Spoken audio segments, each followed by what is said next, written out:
Bonjour à tous, aujourd'hui nous allons apprendre à convertir des monnaies, en fait simplement changer le format de certaines monnaies. Dans l'exercice ici, nous avons les anciennes monnaies de la zone euro, pas toutes mais bon, une grande partie, et nous allons voir ce qu'un euro représente dans ces anciennes monnaies. Donc ici, il suffit de compléter ce fichier que vous aurez sur la Classroom. Donc ici, je vais mettre 1 euro, donc pour ceci je tape 1 et j'ai le sigle euro sur ma touche E de mon clavier en faisant Alt-GR. Et automatiquement, alors ici me met 1, donc je n'ai déjà pas le bon format. Si je le tape en principe, il va le mettre naturellement à 1 euro, mais comme j'ai déjà travaillé sur ce fichier et que j'ai changé les formats, il n'apparaît pas. Donc pour ceci, je vais faire format cellule, donc monnaie, et je vais garder le format ici. Voilà. Vous voyez, alors ce que ça représente. Ici, les dièses, on l'a déjà appris, ce sont des quand le zéro n'est pas représentatif. Donc ici, si j'ai par exemple 1, ben, j'aurai juste 1 qui apparaîtra. Le point, c'est pour séparer les 1000 des centaines. La virgule ici, donc si j'ai 0,5, le 0 est essentiel, donc on met un 0 ici. Et là, on a deux décimales. Donc ici, c'est bien le cas. Le dollar représente la monnaie qui va signifie qu'il va y avoir une monnaie qui va suivre. C'est le dollar. Ici, ça sera l'euro. Et moins 80C parce que c'est pour le français et c'est un code qu'on ne connaît pas. Il se mettra en rouge, donc point virgule. Et si c'est négatif, il va se mettre en rouge. C'est pas ce que je veux. Donc je peux très bien reprendre ici donc celui-ci. Et vous voyez, donc j'ai toujours la même chose, mais il ne va pas mettre le code rouge. Et ici, on a exactement la même chose. Donc je fais OK, et voilà. Et maintenant, je vais simplement copier ceci, le mettre dans les autres cellules qui suivent, avec un clic de droite, coller. Maintenant, on va convertir, donc 1 euro, c'est 6,56 francs français. Vous avez le modèle sur la Classroom. Donc je vais taper 6,56. Ici, il va me le convertir en 7 parce que, comme je vous l'ai dit précédemment, j'avais déjà travaillé sur cette feuille.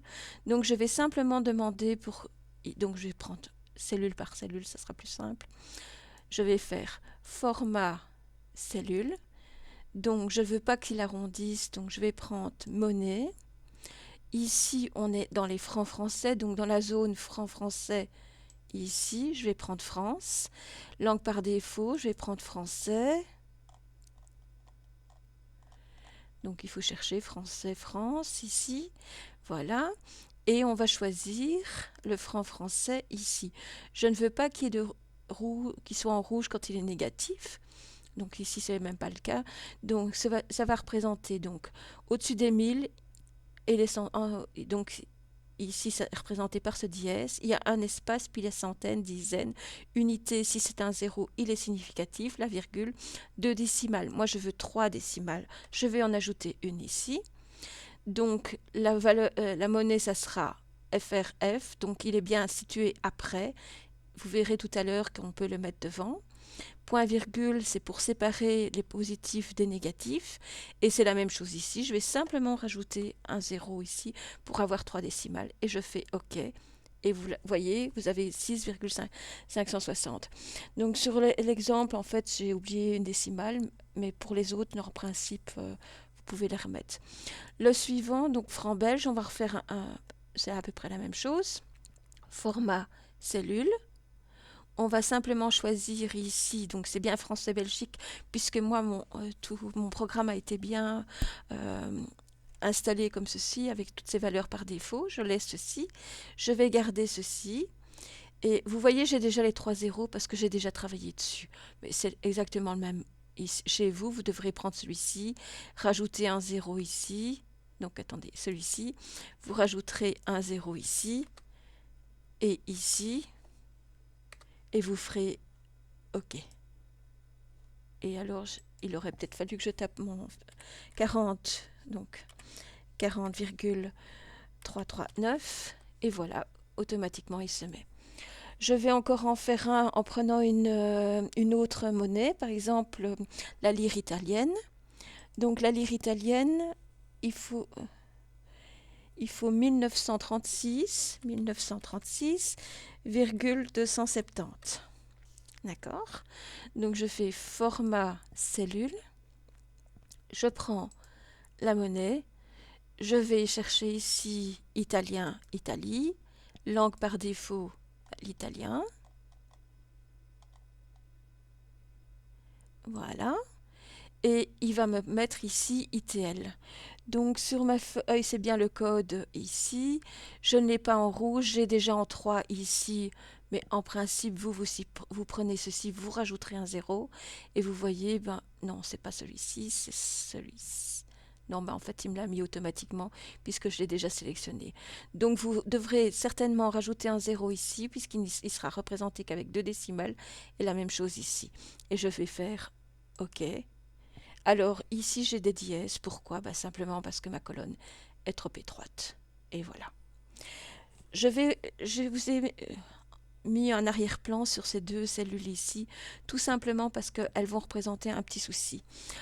On ne retrouve pas la livre chypriote dans les formats de monnaie, il faudra le créer soi-même. Donc pour cela je fais format, cellule, ça va être un petit peu faussé parce que j'ai déjà travaillé dessus, donc...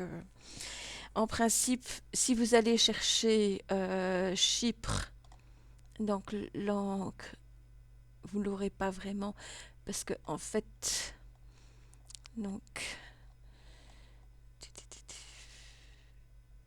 ça sera un petit peu compliqué. Et ici, on retrouve. De toute façon, c'est du grec, mais le grec, en fait, ils le mettent.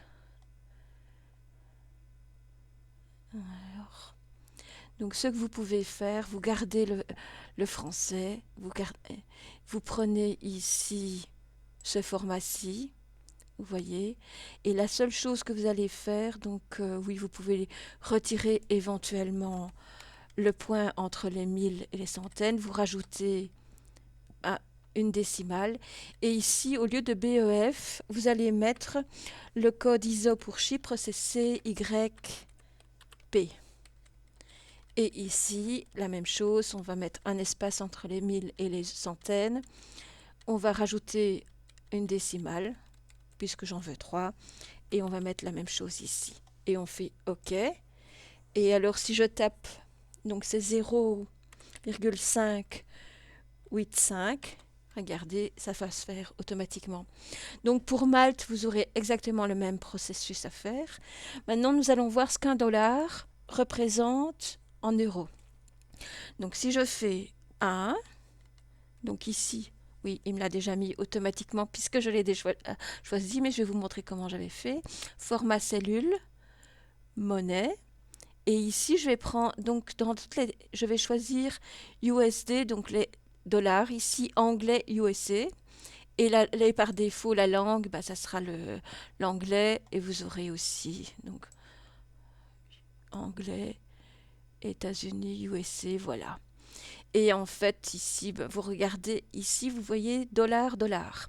En fait, le dollar, le premier, se représente, nous dit qu'il va y avoir une monnaie qui va suivre. Ça sera dollar et le code pour représenter le dollar, c'est 409. Ça, on ne le connaît pas, c'est pas nous qui l'avons inventé, c'est dans le système. Et puis, il va se placer devant les unités. Donc ici, on a les milliers, virgule, parce que chez les Américains et les Anglais, on met toujours entre les 1000 et les 100 une virgule. Centaines, dizaines, ici, unité, puis point, parce que chez eux, le point, c'est notre virgule. Alors, on a, pour le négatif, on a le rouge, mais ici, ça n'a pas d'importance puisqu'on n'aura pas de négatif. Et ça continue comme ceci. Alors, je vais laisser avec 2 décimales parce que dans cet exercice, dans cet exemple-ci, il n'y a pas de raison de le changer. Alors, ici, pour égal, je vous ai expliqué dernièrement, on fait espace égal, égal Enter, voilà. Et maintenant, ça va faire 0,84 et euro, parce que je l'avais déjà mis au départ, donc format, cellule.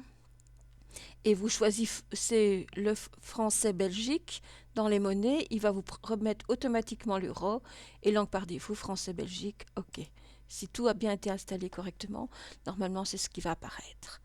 Donc je pense que les grosses difficultés en fait ce sera pour Malte Malte et Chypre, mais je vous l'ai expliqué et je pense que ça devrait aller. Je vous remercie pour votre attention et à bientôt.